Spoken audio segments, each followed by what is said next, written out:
Moi boas tardes. Estamos aquí para celebrar a sinatura da Biblioteca de Verín no proxecto Bibliotecas en Igualdade da Asociación Clásicas e Modernas. Celebrámolo con Literarias. Literarias é un recital, unha performance, unha lectura dramatizada, un conto ben contado, pero sobre todo é un diálogo entre os xéneros literarios, a poesía, a narrativa, o teatro, que pon en valor a literatura escrita por mulleres desde unha perspectiva de xénero, reivindicando así a toma da palabra das mulleres na cultura e no espazo público e escénico. Nós lemos textos propios de mulleres, Isabel Blanco, Silvia Penas, e textos alleos. Eu mesma poño voz aos textos da dramaturga Esther Carrodeguas, porque, como di Siri Hasbet, ler é unha maneira de abrirse á voz dos outros. Mentres les, literalmente, ocúpate, posúete a voz desa outra. Hoxe estamos aquí, felices de abrir esta porta e atravesala con todas e todos vós. É o momento de comezar. Con todos vostedes, Isabel Blanco. Amanda. A pequena Amanda dixéronlle que o amor era vermello e tépedo, feroz e tráxico, e que viría vestido de rosas, de medias laranxas e de eternidade. A moza Amanda contáronlle que o amor era o destino, a posta de longo, o frechazo, as flores, o anel, os valses, o pranto e os cacharros, a casa ordenada, os chans limpos, os cueiros, o leite en pó e o tendal. E a volta a empezar, cando todo se derrubaba. E Amanda, que o crera todo a pies juntillas, desprendeuse daquela farsa na primeira ocasión que o amor, aquel amor que lle contaran de posta de longo e de frechazo, de flores e de anéis, de valses, de pranto e de cacharros, de casas ordenadas e chan limpos, de cueiros, de leite en pó e de tendais, feriulle as carnes e as ganas de querer. Amanda desprendeuse para sempre daquela farsa como a quen abandona un obxeto usado e inservible. De sabelo antes, Amanda non tería perdido o tempo nin tería gastado todos os seus aforros nun amor que non era nin vermello nin tépedo, nun amor que non era.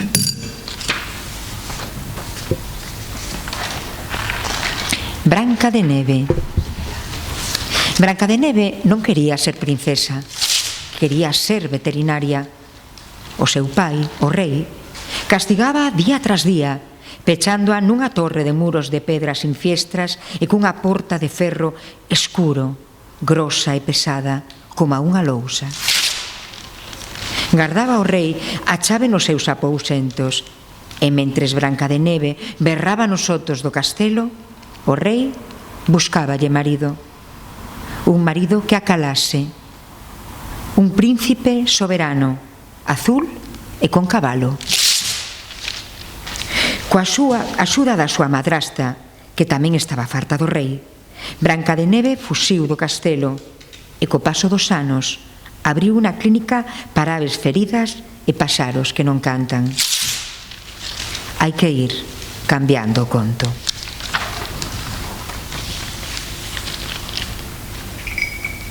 O acuario.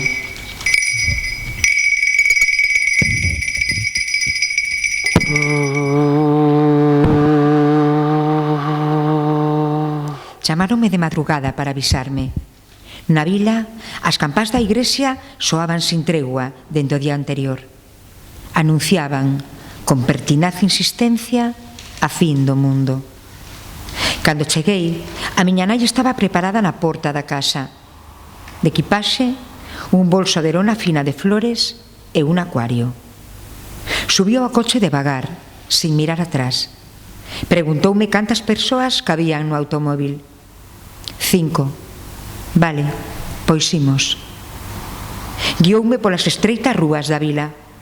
Recollemos a 3 mulleres que esperaban nas portas das súas casas cunha bolsa de lona fina, de flores e un acuario.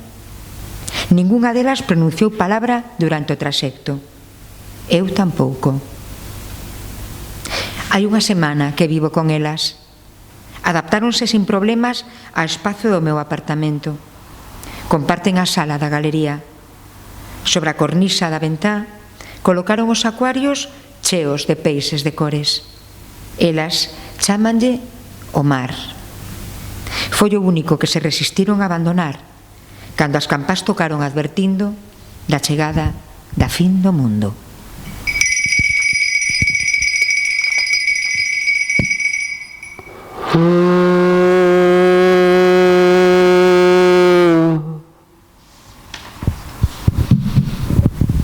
Lucita.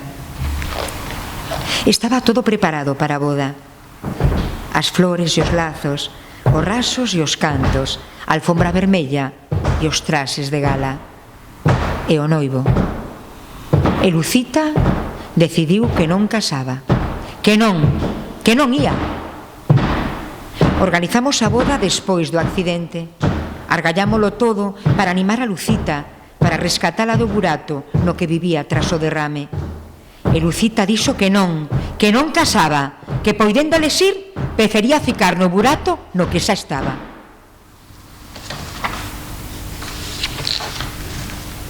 As pernas cruzadas. Dende pequena escoitei que a decencia tiña que acompañarme como se fose a pel que me cobre. A decencia e a prudencia. A decencia e a obediencia. Dixéronme tamén que tiña que guardar a honra e que a honra vivía no oco das miñas pernas, xusto no cumio, onde os praceres e os traballos. Dixéronme que tivese sempre as pernas pechadas, mais en cruzalas. A decencia e a prudencia ordenan que as pernas non se crucen, sobre todo a decencia, porque se as cruzas, logo tes que descruzalas, e iso é provocar. Abrir as pernas é como unha chamada, como un convite. Mellor sentar coas pernas xuntas, pegadiñas, ben pechadas, con decencia. Porque a decencia vive tamén onde a honra, no oco das miñas pernas, xusto no cumio, onde os praceres e os traballos. Eu levo a decencia na alma, tamén a prudencia, aí van máis aireadas. A obediencia levo-a nunha balixa para darlle uso só cando é menester. E as pernas cruzadas, claro.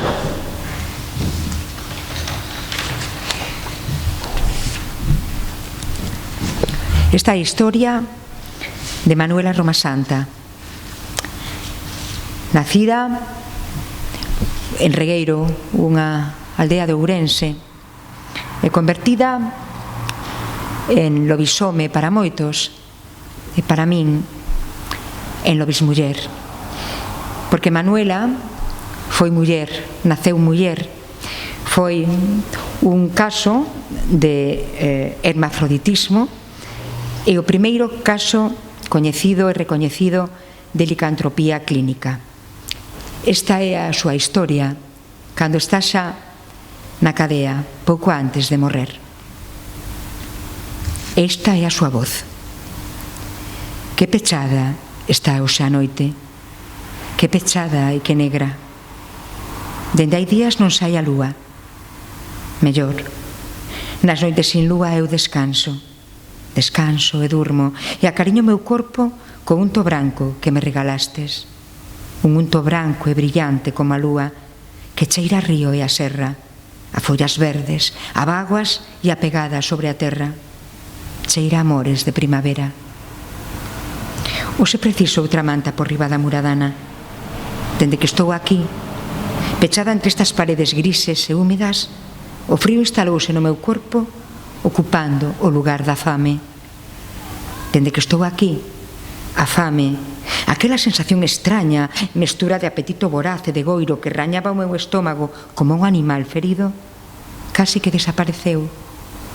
Aquí, pechada entre estas paredes frías e húmidas, non hai amor, nin desexo. E todo foi cousa do desexo e do amor e da lúa, sobre todo da lúa e do amor e do desexo. O amor de sexo reumiño encadenado no meu corpo, do que quixen fuxir sin conseguilo, porque unha cousa levaba a outra.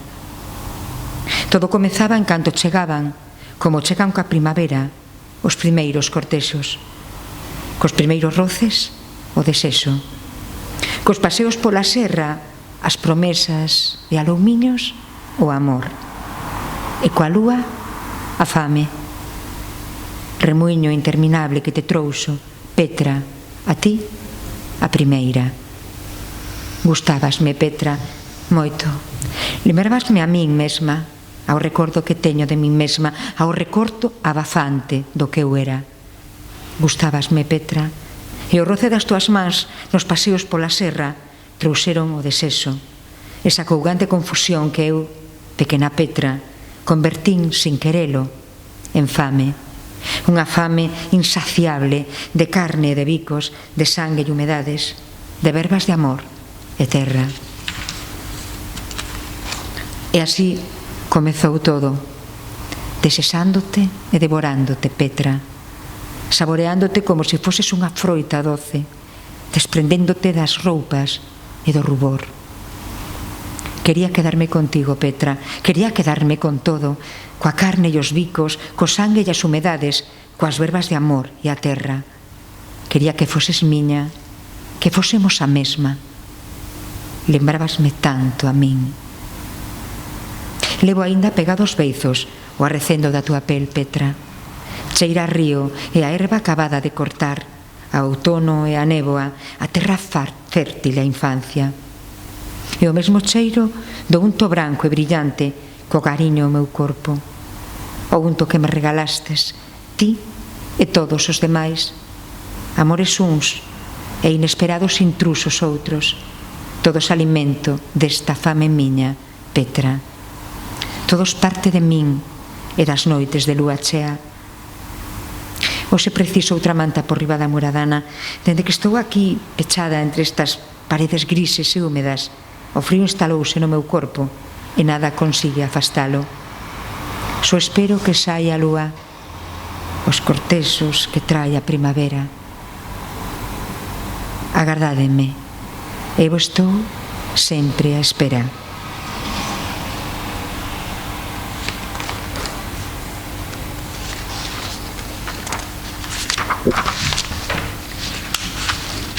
E agora, con todos vos, a voz de Mariana Carballal, nun texto da dramaturga Esther Carrodeguas, que é resultado de un obradoiro que a propia Esther compartiu coas empregadas do fogar da Asociación Xiada de Compostela. A obra titúlase Malcriada. Moito teño desexado que un día, estando na túa casa ou en tantas outras, pero na túa, un mércores, por exemplo, ou un venres pola tarde, por foder máis, un venres pola tarde cando teño que tender e pasar o ferro da roupa da señorita para que estea estiradiña, a punto para fin de semana, para que estea tersa como as tetas da señorita, que custan máis do que eu cobro nun ano enteiro. E por iso é normal que se teñan que tapar con roupa ben estirada, porque son unhas tetas caras, non son como as miñas que veñen de serie, unhas tetas con calidade, de marca rexistrada, non son calquera cousa, unhas tetas pagadas en B, nunha clínica de Marbella, por exemplo. A letra B é unha letra moi querida. B de bo. B de ben. B de botifarra. Quere decir B de beizón. Ou de blusón. B de B. De non pagar I de impostos. Digo, B de negro. B de barato. aínda que é un barato raro, un barato caro, quero dicir, 5.000 euros é caro, pero en B é máis barato. En fin, non é o meu problema se as tetas da señorita son en A ou en B. Que me importa se os médicos se fan ricos en A ou en B? Aínda que é certo que o mundo iría mellor se as ricas pagaran as tetas en A, porque habería máis Is para a cousa xeral. Iso é certo, porque o tanto por cento de 5.000 euros son bastante Is. Hai moitas tetas que se están a operar agora mesmo no mundo en B. E iso xera un DDI realmente escandaloso. De déficit. Digo, de déficit, de I, digo. De impostos. Os ricos e as ricas encantan as cousas caras en B e as baratas en A. É unha manía que se lle vai facer. Tamén lles gustan as contas en S, en silencio. Digo, o S pagado en B. Encántalles, mais en todo caso a min pouco me importa. O caso era que estábamos a venres pola tarde. Estaba pasando ferro, por exemplo, a unha camiseta de marca rexistrada que custa 50 euros en A. Digo 50 euros en A por dicir. O máis probable é que custe aínda máis. É que eu non poida sequera imaginar que alguén poida mercar unha camiseta de merda que custe máis de 50 euros, mas se o penso é probable. Ao cabo, a camiseta cubre unhas tetas de 5.000 euros. Non é calquera cousa. É un benres calquera. Eu quito as engurras dunha camiseta de 50 euros ou máis, tanto ten. E dame un ataque. Moito me teño desexado morta no sofá, no Chester, como ti lle dis, co ferro na man enchufada. É un ataque forte. Do que sexa. O ataque que sexa, pero un ataque ben forte. E eu morta. E eu morta. Na túa casa, dentro da túa casa, da casa onde dormen as tetas en B, e onde eu paso o ferro en B, e limpo e cociño e todo en B. A casa onde me tiro no sofá media hora, porque chego media hora antes a traballar para poder tirarme no sofá, no Chester. Soñando que teño tetas en B. No canto dun traballo de merda en B, porque hai dúas caras dunha mesma B. Eu quero estar do outro lado do B. Quero estar do outro lado do B. Desexei tantas veces esta morte no teu Chester, botando sangue pola boca, co ferro de pasar na man. O meu corpo tendido fermosamente no Chester. Fermosamente. A pesar de ser un corpo barato, un corpo así, sen silicona, sen importancia. Un corpo así. Feito a imaxe e semellanza. Das cousas baratas. Un pouco desfeito de traballar. Humillado pola vida. Un corpo morto, mol, no Chester, mentras se acende e se apaga a luz do ferro de pasar. Se acende, se apaga e se volve a acender porque ten un sistema de seguridade para que non consuma, para que non morra como a min no Chester. E por iso se acende, se apaga sin que ninguén se decate de nada, mentres eu estou morta no Chester. Se acende, se apaga alrededor de 73 veces, consumindo electricidade en A para nada. Porque ninguén está a pasar o ferro en B. E a única que aproveita esa caloriña é unha mosca que anda ás voltas aparvada. Estar no Chester. No Chester da tua casa. Morta. Desexei-no tantas veces, só para saber que pasaría. Iso me gustaría saber. Que pasaría? Que farías ao chegar? Chamar a policía?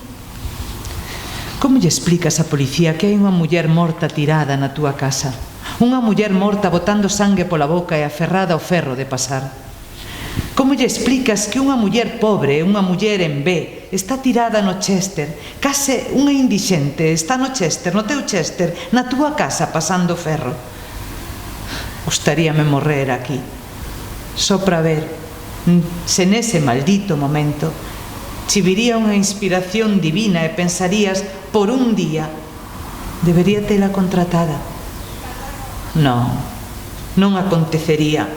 Preferirías pagar en B o S ou P do silencio do policía, digo, ou chamar ao teu amigo Xe para que che solucione o tema. Sempre en B. Gústache a letra B? Gústache. Dache morbo. Sí, estou certa. Dache morbo. É unha mágoa, mas é así. Hai cousas que alguén como a min, que desexa morrer dun ataque na casa da explotador, non pode entender. Mais son cousas que son así.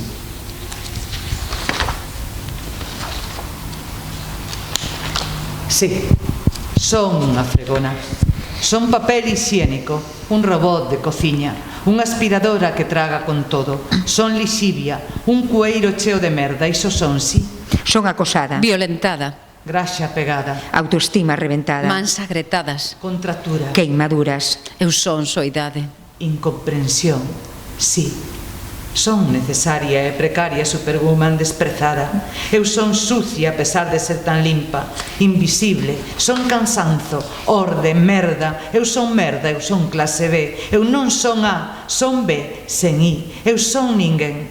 Para a miña nai unha coidadora fixa discontinua. Para a miña xefa un electrodoméstico. Para as miñas amigas unha tristura. Para min mesma unha fregona. Para ninguén máis son nada. Nada son para a sociedade. Nada aporto. Nada creo. Estou nas cloacas. Se eu fose como o resto que vive en A, o resto que son clase A, se eu me sentise dentro do A, se eu sentise un mísero bisturí, que un mísero bisturí dun hospital se pagara con impostos do meu traballo en A, eu sentiría que todo é meu, porque se eu dou, son parte e parte polo todo e o todo pola parte.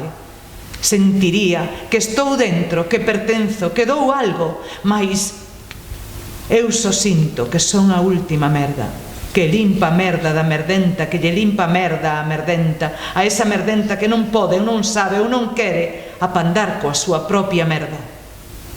Se todo fose de outra maneira. Se eu estivese na posición de poder decidir calquera cousa, Se eu pagara os meus impostos, E sentise que a sanidade me pertence, que as beirarrúas me pertencen, que a cultura me pertence, que os xulgados me pertencen, que a sociedade me acubilla, que me corresponde ser parte de todo. o ese todo por dar parte, gustaría de pagar cos meus impostos A palabra amor, pronunciada nun teatro, pronunciada por unha actriz, grazas a unha subvención pública, xustamente esa palabra, amor, no teatro. Mesmo supoñendo que eu non pudese entrar no teatro por non ter cartos suficientes para unha entrada, gustaríame pagar unha obra de teatro na que a protagonista fose unha muller como a min, unha muller de merda, para que os ricos que sí poden entrar tiveran que mirar de fronte a unha realidade que normalmente miran de esguello, que non lles quedara máis remedio que mirar ali arriba a unha muller tan desprezada por eles e que lle tiveran que aplaudir a rabiar, porque o papel o fai unha actriz moi boa, desas que saen na tele, das que saen nas películas, das que abren os corazóns, das que emocionan e fan chorar. Que tiveran que chorar pola pobre da muller, e que se cadra, o chegar a casa, tiveran que pensar que iso que viron no teatro ese espectáculo, o teñen na casa. todos os días. o máis probable é que se fagan os parvos e as parvas, Mais haberá alguén que, mira ti, Que pode ser? que quen sabe, é daquela quizáis unha como a min, unha criada malcriada como a min, malcriada pola sociedade, digo, podería cambiar de rango e pasar de ser criada a ser persoa. E só por esa colega que sube do B ao A terían valido a pena os meus impostos, sí. Gustaría de pagar cos meus impostos a palabra amor, pronunciada nun teatro, e quizáis un día nun teatro da capital, un deses teatros coas butacas de veludo, entre a ver a obra por pura casualidade, porque chove fora, por exemplo, algunha das persoas que poden facer que as leis cambien, que o mundo cambie, e despois de chorar pola pobre malcriada, Do teatro, se plante o día seguinte no Congreso e digan que sí, que somos como a resto, que temos os dereitos. como o resto de traballadores e traballadoras, mesmo dereito a paro, Imagina mesmo dereito a parar no caso de que un día, en fin, os ricos e as ricas e as que son menos ricas puideran sentir amor polas persoas que teñen arredor. Por exemplo, as persoas que viven en B nas súas casas, pasando o ferro e chegando media hora antes a traballar para poder tirarse nun sofá a quentura.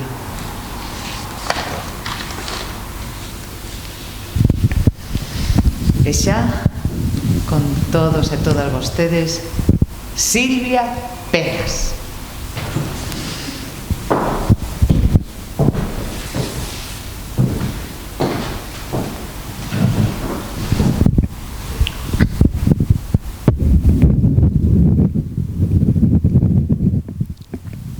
agora.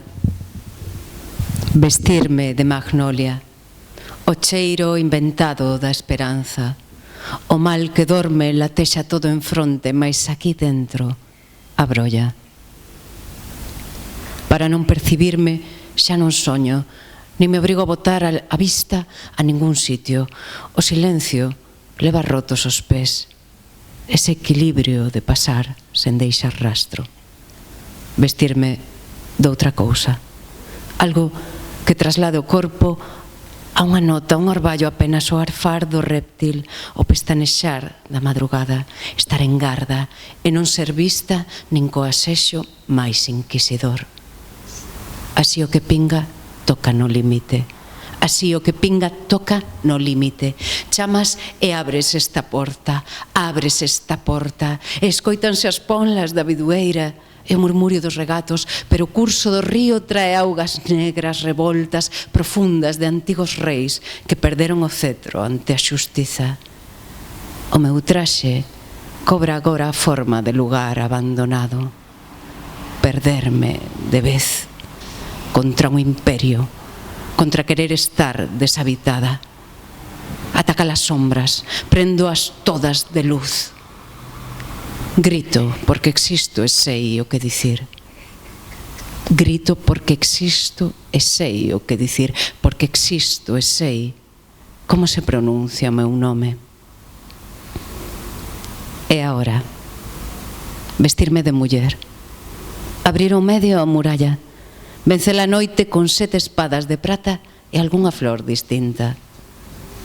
Atravesar o limiar de paraíso co meu traxe amurallado de palabras, este traxe informe de palabras.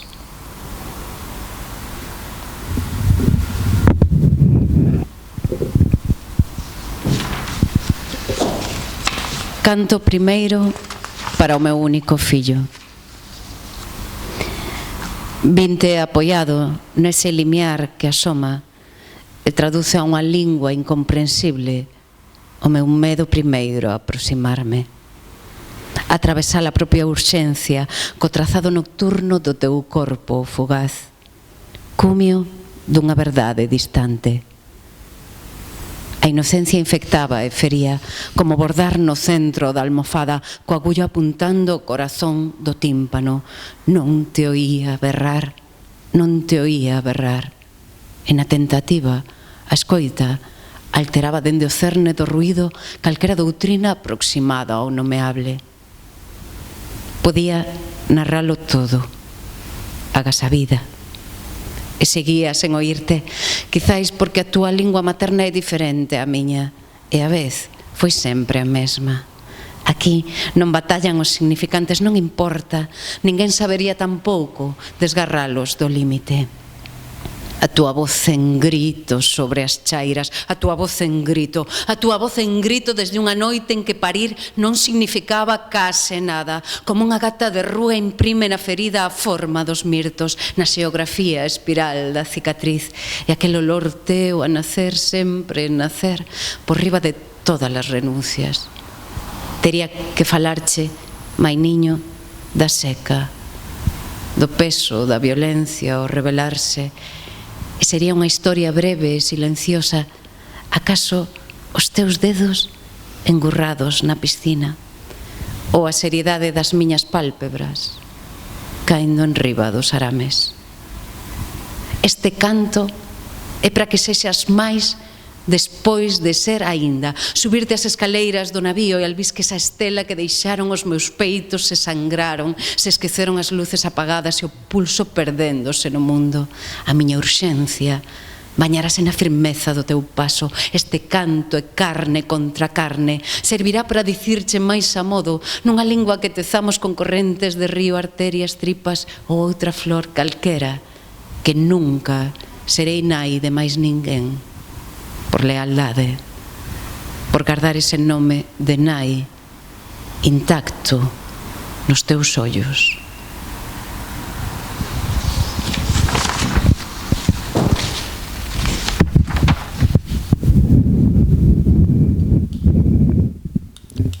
Unha muller que ama anda na noite, 2 mulleres, 3, 4 mulleres que aman andan roldando a noite, mulleres que traio atravesadas dentro. Todas elas son un pouco ti, un pouco eu, no adro da cidade que nos garda. Unha italiana de peitos morenos, outra afgana deixa caer o burca aos pés e ispe a noite.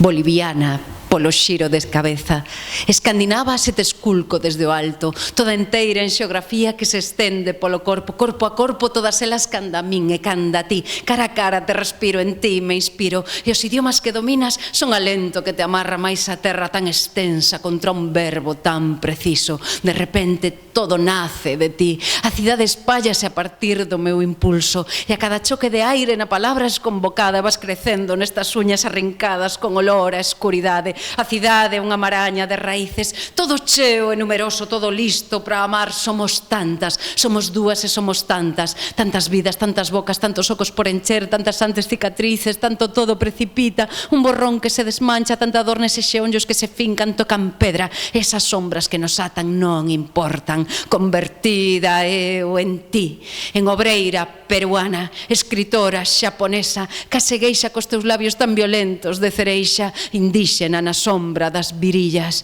nixeriana polo escuro do silencio, e a túa voz que coa nestes muros é un estrondo de loita contra o ceo. Unha muller anda na noite e mentres ama axita un mundo.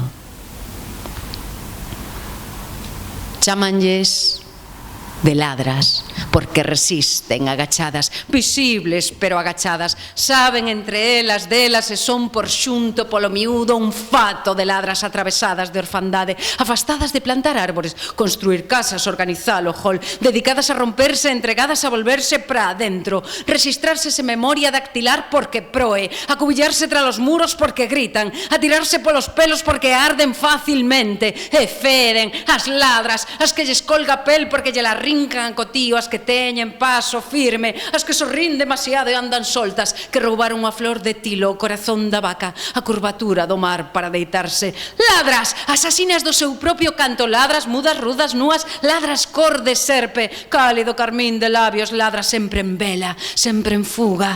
A noite está sen ollos e non sabe de facerlles fácil o camiño, nin a cama, ladras sen descanso como aos cans, mais sen piedade, as que acariciaron o lombo do réptil e concordaron coa coartada do bandido que trata de vendelas expostas como están a ser amadas por un louco, un cobarde, un perdedor. Vomitaron ese amor antes da hora. Agacháronse na terceira flor que abre paso a un buraco da cidade. E aquí, en permanente alerta, bailan.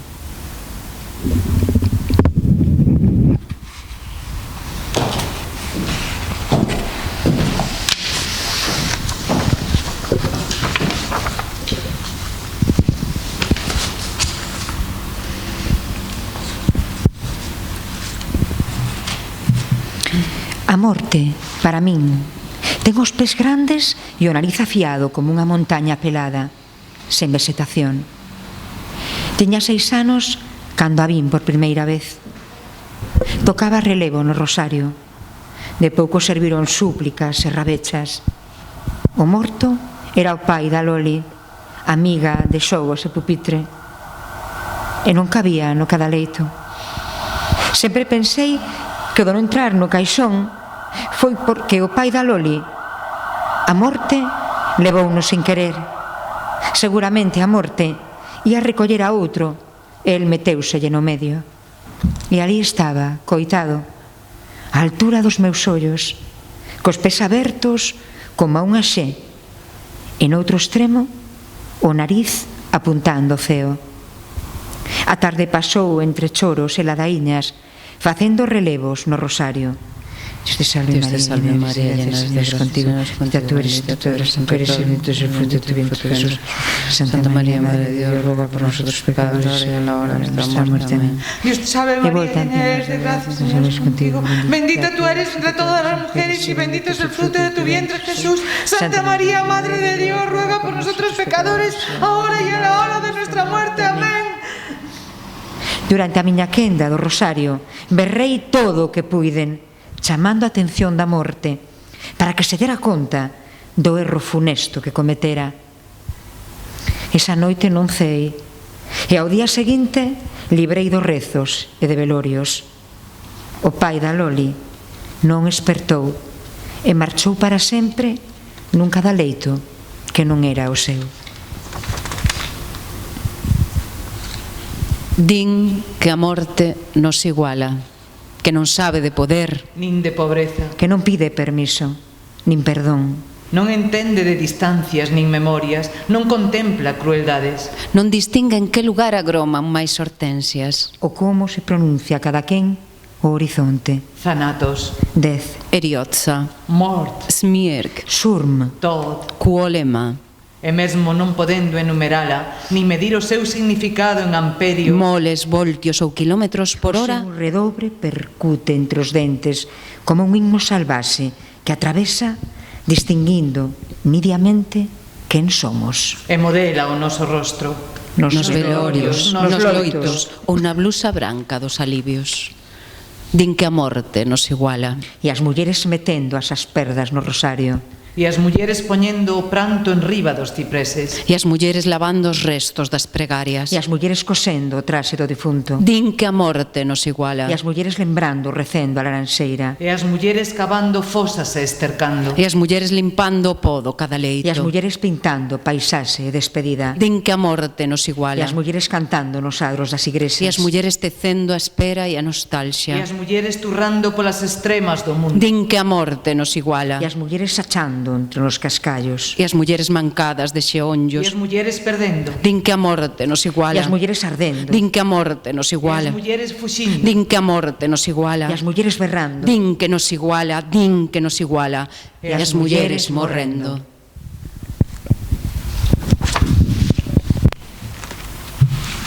Moitas grazas, rematamos. Agardamos ter a ocasión de volver a Verín e ter diante de nós moitísimo, moitísimo público. Grazas. Moitas grazas.